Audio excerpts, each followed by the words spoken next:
There are three things that ordinary Americans say to their bank teller every single day. Three sentences. Three completely normal-sounding phrases that feel like nothing. The kind of thing you would say without thinking on a Tuesday afternoon while you are waiting for a receipt.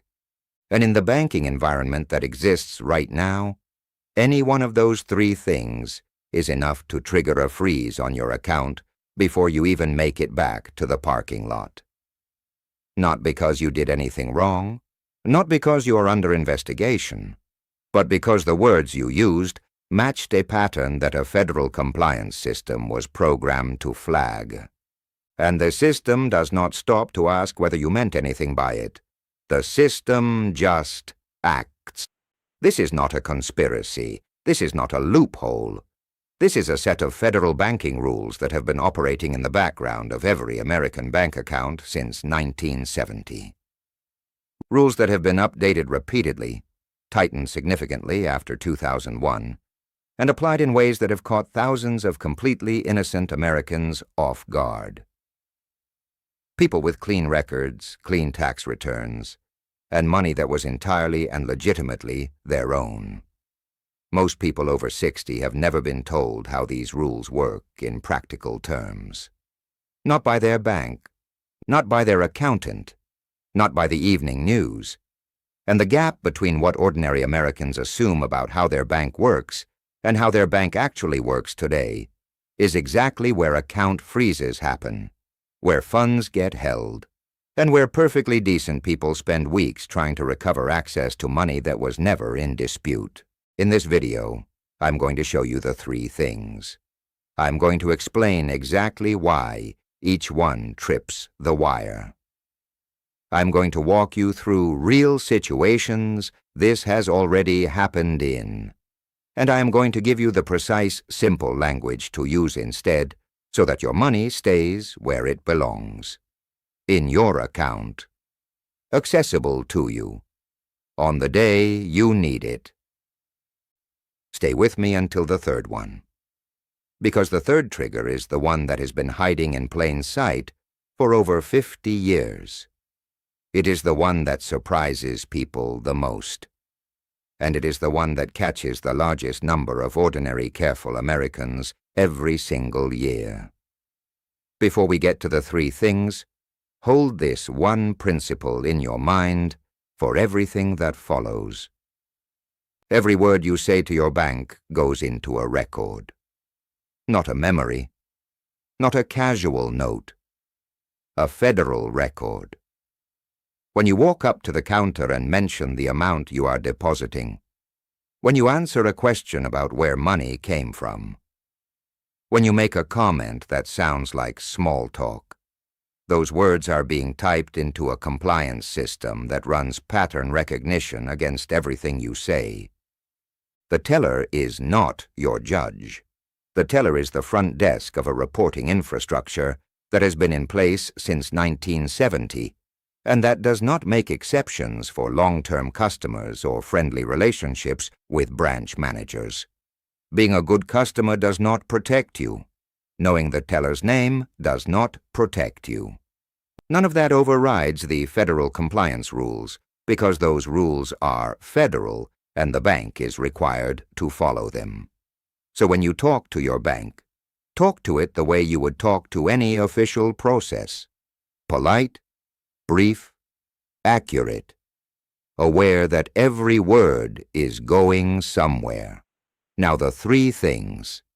The first thing you must never say to your bank is anything that sounds like you are timing or sizing a transaction to keep it under the $10,000 reporting threshold. Here are the actual phrases that trip this wire. And as you hear them, you are going to notice that some of them sound completely reasonable. That is exactly the problem. Can you split this into 2 deposits so it does not get flagged? I'm going to take out $9,500 today and come back for the rest tomorrow. I want to keep this under $10,000 so it does not get reported. My accountant told me to keep deposits under the limit. Every one of those sentences is, in the eyes of federal law, a statement of intent to commit a crime. The crime is called structuring. It is defined under Title 31 of the United States Code, Section 5324. And here is the part that almost nobody knows. Structuring is a crime, even when the money is completely legal. Read that again. Structuring is a crime, even when every dollar you are depositing or withdrawing is money you earned legitimately, reported accurately to the IRS, and have every right in the world to access. You can be a retired teacher with 40 years of clean tax returns. You can have saved that money over decades of careful living. You can owe nothing to anyone. And if you tell the bank you want to break the deposit into smaller amounts to avoid the threshold, you have told the compliance system that you are structuring. That statement alone is a federal offense, regardless of where the money came from. The structuring law was written in the 1970s and 1980s to catch drug traffickers and organized crime networks depositing large amounts of illegal cash in smaller increments to avoid reporting. The logic was that if evading the threshold is itself a crime, criminals could be prosecuted for the evasion even when the underlying crime was hard to prove. The unintended consequence is that ordinary Americans who learned about the $10,000 threshold from a family member or something they read online started trying to stay under it. And in doing so, they walked directly into a criminal statute that was written for organized crime, but applies equally to a retiree who was just trying to be careful. Under civil asset forfeiture rules, the government can seize the entire amount in question before any criminal charge is filed. Before you appear in court, before you are accused of anything officially, the money can simply be gone while you spend months trying to recover it through a legal process that is weighted against you from the start. A woman named Carol Hinders ran a small restaurant in Iowa. Cash business. Regular small deposits that matched the natural rhythm of a cash restaurant. She had done it for nearly 40 years with a clean record and taxes filed every year without issue. In 2013, federal agents seized approximately $33,000 from her account. Not because anything about the money was illegal, because the deposit pattern fit the algorithmic profile of structuring. She was not charged with a crime. The money was simply taken. She spent over a year fighting to get it back, with help from the Institute for Justice, a nonprofit legal organization. Eventually, it was returned. But the law that allowed the seizure was not changed. It is still on the books today. So the rule is this: never say anything to your bank that references the $10,000 threshold or suggests you are thinking about it. If your transaction is over $10,000, let it be over $10,000. The currency transaction report that gets filed is routine paperwork. It is not an investigation. It is not a red flag. It is a form filed for millions of ordinary transactions every year. What becomes a problem is not the report. It is the suspicious activity report that gets filed when your behavior suggests you are trying to avoid the report. What should you say when you have a large cash transaction? You say the truth plainly in one sentence. I'm depositing $14,000 from the sale of my car. I am withdrawing $11,000 for a home repair. This is savings I have accumulated over several months. One sentence. Real reason. No reference to thresholds. No mention of the $10,000 number at all. Stay with me because the second thing catches people who are not doing anything remotely suspicious, and it involves the most innocent-sounding explanations imaginable. The second thing you must never say to your bank is anything that sounds like you are sending money to a situation that fits the pattern of elder financial exploitation. In 2018, Congress passed the Senior SAFE Act. That law gives banks legal protection called a safe harbor when they report suspected financial exploitation of customers aged 65 and older. The bank cannot be sued for filing the report. The bank is shielded from liability as long as it acts in good faith. Think about what that means in practice. A safe harbor is an incentive. When banks cannot be sued for reporting too much but face regulatory consequences for not reporting enough, they report more. They freeze more. They put holds on more transactions, especially from accounts belonging to customers over 65. The law was written to protect older Americans. But the protection mechanism it created means any transaction from an older customer that fits a fraud pattern gets held and reviewed whether the actual situation is a scam or not. Here are the phrases that trip this wire. Every one of them sounds completely normal to the person saying them. My grandson called and he is in some kind of trouble, and I need to wire him money today. I met someone online, and I want to send them some funds. My friend told me about an investment opportunity and I want to wire the money today. Someone called me about a problem with my computer, and I need to move my money to a safer account. A government agency called and said I owe back taxes and need to pay right away. Every one of those sentences in 2026 triggers a hold. In many cases, it triggers a call from the bank's fraud department. In some cases, it results in Adult Protective Services being contacted. And this happens whether you are actually being scammed or whether you are doing something completely legitimate that uses language the system recognizes as a fraud pattern. Consider this scenario. Your adult child genuinely needs help with a financial matter, not a scam, a real family situation. You go to wire money, and you explain that your family member is in a difficult situation and needs the funds urgently. The wire gets held. You get a call from the fraud department. You spend time explaining. The wire may eventually go through, but your account is now flagged for a review period. You did nothing wrong. But the language matched the pattern. Or consider this. You decide to invest a portion of your savings in a cryptocurrency exchange that is fully licensed and regulated. You go to the bank to wire the funds, and you mention it is for a crypto investment. The wire gets frozen immediately. In both cases, you have done nothing wrong. There is no law against helping a family member. There is no law against investing through a legitimate exchange. But the language matched a pattern, and the system acted on the pattern, not on the facts. This is a quick question for the comments. Have you ever had a bank transaction delayed or held in a way that surprised you? Yes or no?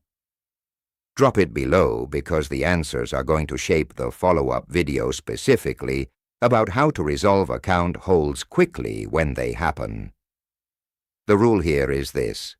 Never volunteer language that matches the patterns the system associates with common financial scams, even when you are not involved in a scam. If you are sending money to a family member, the reason is a personal gift or a family transfer. Not that they called and they are in trouble and they need it urgently. If you are making an investment, the reason is a personal investment. Not that someone recommended it with guaranteed returns. True, brief, boring.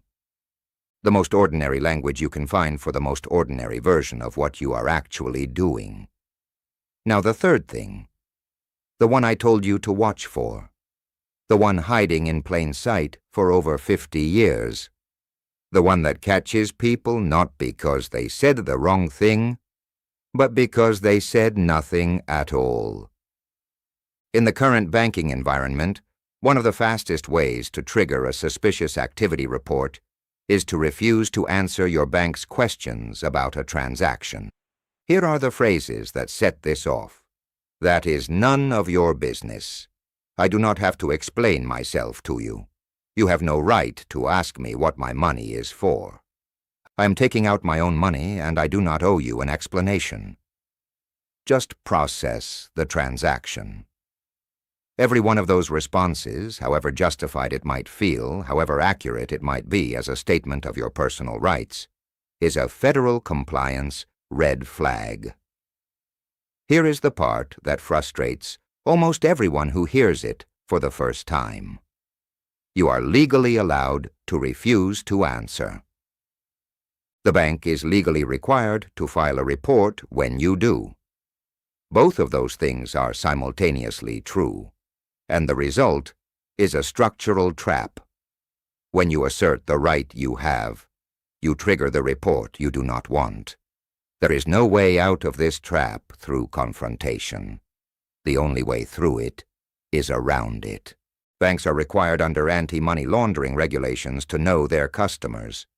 This is called the Know Your Customer requirement. Part of complying with it means the bank has to be able to explain unusual transactions in its records if a regulator asks. If you refuse to provide any information, the bank cannot explain the transaction. A transaction the bank cannot explain exposes the compliance department to regulatory risk. So the bank escalates. It files a suspicious activity report. And depending on the size of the transaction and the history of the account, a temporary hold may be placed while the situation is reviewed. This hits older Americans especially hard because many remember a time when banking did not work this way. There was a generation for whom the bank was a private relationship. Your money was your own business. The manager knew you by name. That era ended gradually, beginning with the Bank Secrecy Act in 1970 and continuing through 5 decades of legislative updates. The bank you walk into today is in a regulatory sense a monitored point of entry into a federal financial oversight system. Your money is yours. Your account is yours. But moving that money through the bank's systems is governed by federal rules the bank cannot opt out of and that you cannot override by asserting your rights. So what do? You do not surrender your privacy. You exercise it strategically. Answer the bank's question in a way that satisfies the compliance requirement without giving more information than necessary. When the teller asks what a withdrawal or deposit is for, the correct answer is not silence. The correct answer is not a long, detailed explanation. The correct answer is one sentence, 8 to 12 words. Boring, true, completely ordinary. Personal expenses. A home repair I am paying directly. A gift to a family member. A private purchase. Medical costs, payment for a vehicle. That is it. You answered the question. The teller has something to type. The compliance record has a category. The transaction proceeds. You did not lie. You told the truth at the level of detail the question required. You did not refuse. You did not surrender your privacy. You provided exactly as much information as was needed, and nothing more. Here is what most people do not understand about how the compliance system works on the bank's end. The teller is not looking for a detailed account of your life. The compliance form has a field. That field needs a category. A short plain answer fills the field. A long emotional story introduces keywords the system runs against its pattern database.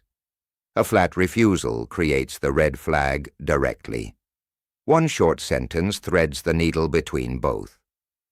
The rule for the third thing is this: never refuse, never argue, never demand to know why they are asking. Just answer. Brief, calm, True. One sentence, 8 to 12 words. Done. Now let me bring this all together into the practical guidance you actually need before you walk into your bank again.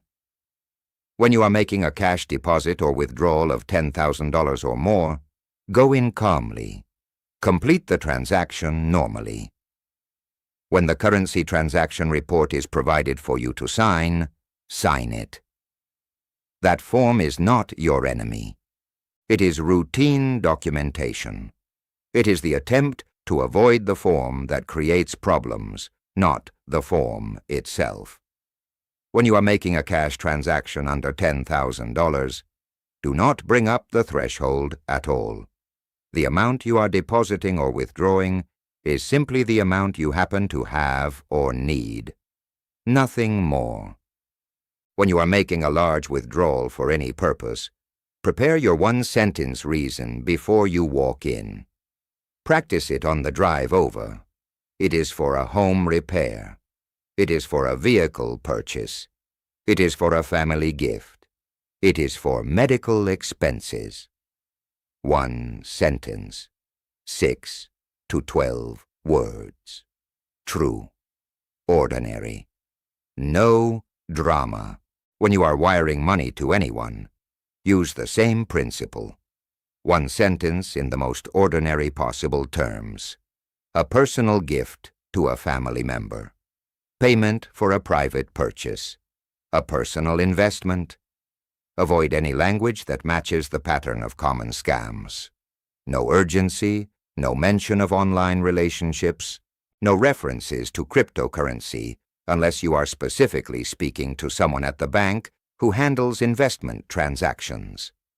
No phrases involving government agencies calling you. When you are asked about the source of funds you are depositing, one sentence.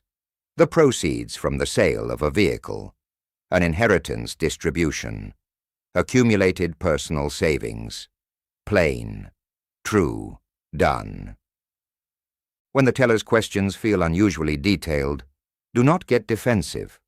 Do not raise your voice. Do not assert your rights confrontationally. Answer in 1 or 2 short sentences and the questioning will typically move on.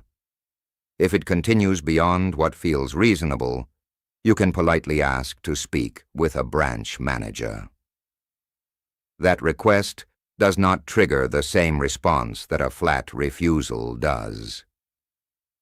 When your account gets flagged or frozen, go to the branch in person rather than calling. Bring your identification. Bring documentation of the transaction in question. A bill of sale for the car, a copy of the estate document for the inheritance, a contractor invoice for the home repair. Documentation resolves, freezes faster than anything else. When you know a large transaction is coming, call the bank in advance and let them know. A transaction the bank has been told about in advance with a documented source almost never gets frozen. It is the unexpected, unexplained pattern that triggers the system. Removing the surprise removes most of the risk. The one principle that holds all 3 of these rules together is this. The bank is not your enemy, but it is not your personal financial advocate either. It is a regulated point of entry into a federal monitoring system built in 1970 and never meaningfully updated to reflect the financial reality of the world we actually live in today. Your job when you conduct transactions at your bank is not to fight that system. Your job is to move through it without generating flags. You do that by answering questions briefly and truthfully, by avoiding the specific phrases described here, and by remembering that every word you say is going into a record that does not know you and does not consider your intentions. The law already gives you the right to your own money. The question is how you claim it without setting off the system that surrounds it. 3 rules. Write them down. Never time your transactions around the $10,000 number. Never size your deposits or withdrawals to manage the reporting threshold. And never refuse to answer a routine question from a bank teller without at least a brief, calm, truthful response. 3 rules. That is the whole defense. This week, do one practical thing. Write down on a piece of paper 3 one-sentence explanations. 1 for a large cash withdrawal, 1 for a large cash deposit, 1 for a wire transfer. Keep it in your wallet. The day you need it, those 3 sentences will be there, and you will not be standing at the counter trying to find ordinary words while the teller is waiting. Send this to someone you know who banks in America and who has never thought about these rules, not because they are doing anything wrong, but because the gap between what most people assume about how their bank works and how it actually operates in the current regulatory environment is exactly where account freezes happen. The rules have changed over 5 decades of updates. Most people were never told. Now you have been. This video is for educational and informational purposes only. Everything shared here represents general information and personal opinion based on content reviewed from publicly available sources including YouTube, Google, news publications, government websites, and consumer information resources. This is not legal advice, financial advice, or professional guidance of any kind. Banking laws, compliance rules, and institutional policies vary by bank, by state, and change over time. Always consult a qualified attorney or financial professional for guidance specific to your personal situation. For official information about your rights as a bank customer, the Consumer Financial Protection Bureau at consumerfinance.gov is a reliable starting point.